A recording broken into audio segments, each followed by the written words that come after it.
Welcome to infinitestoryhouse. Skip this creepypasta. I don't have much time to explain. You have to hear me out urgently. It's very important that you do so. I have for the past couple of weeks heard of something being passed around on the internet. A simple message that you will stumble upon when you least expect it. According to the people that have been passing around the rumors, when you receive this message, you will die soon after reading, frozen with an intense look of horror upon your face, staring with clouded eyes at whatever attacked you. As any sane person would, I believed all this to be nonsense, as you do. According to rumors, the message is similar to a virus. Unlike its more devious counterparts, the message spreads one thing: death. Apparently, it's quite structured and concise, seemingly innocent. Some have even hypothesized that the message has a consciousness, as odd as that sounds. That it is an entity roaming about the internet looking for human prey. It can take many forms. A post on a social forum, perhaps being read out in a video. It may even be posing as an innocent story intended to entertain or scare readers. What's so brilliant about this message is the fact that you rarely realize when you've stumbled upon it. It lures you in like prey, tricking you by conveying a feeling of trust, creating this immediate partnership with the narrator that they're looking out for you. This is not the case. You may be a quarter of the way through the message already and not even realize it. And even when you do finally catch on to what's happening, you won't leave. You can't leave. Because there's some fundamental belief in humans that these things can't be real.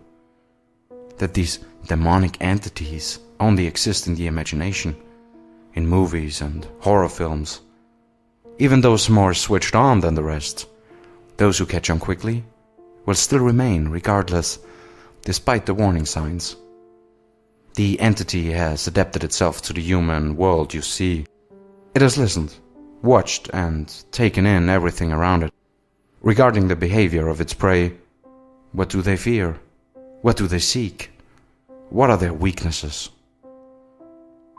An attempt to form the greatest means of killing humans it can muster, and it succeeded. The internet, what better place?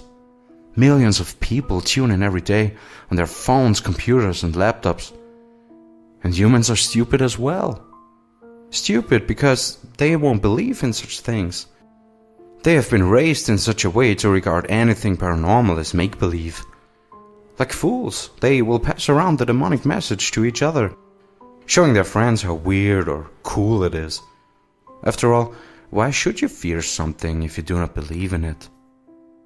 It will blend in perfectly as well. Think about it. A message that has comments like all the rest, perhaps even a rating. A post that has likes from humans expressing their enthusiasm for it. A video that perhaps seems like any other with a narrator that is unwittingly dooming listeners and themselves. The prey will idiotically create the perfect disguise in this way, aiding the demonic entity in its efforts.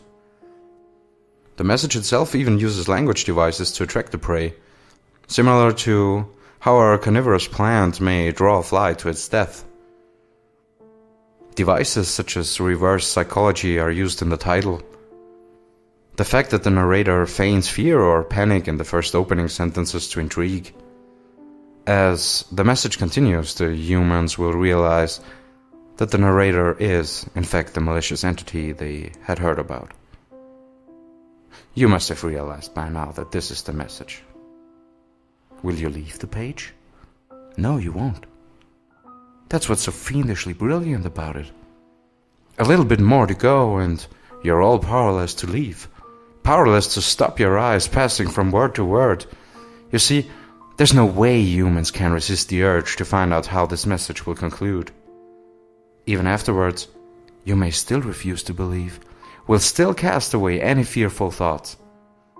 This can't be real, these things are never real, it's just designed to frighten me.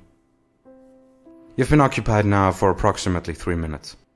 During that time, you have licked your lips subconsciously once, wiped your brow, even scratched an itch on the back of your neck.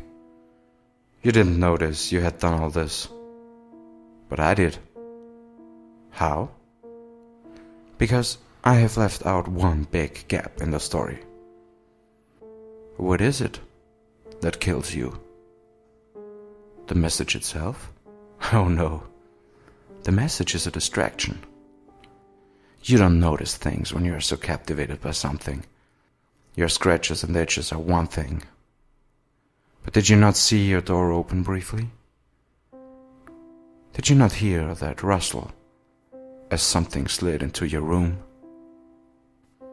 It has already moved into position, just out of sight, and has been watching your movements for a while now. You have until you turn off your computer. Then it will attack. Oh, and feel free to warn others about this. Not that they'll listen. Seeing a warning that reads, "Leave the page now," will just spark further curiosity.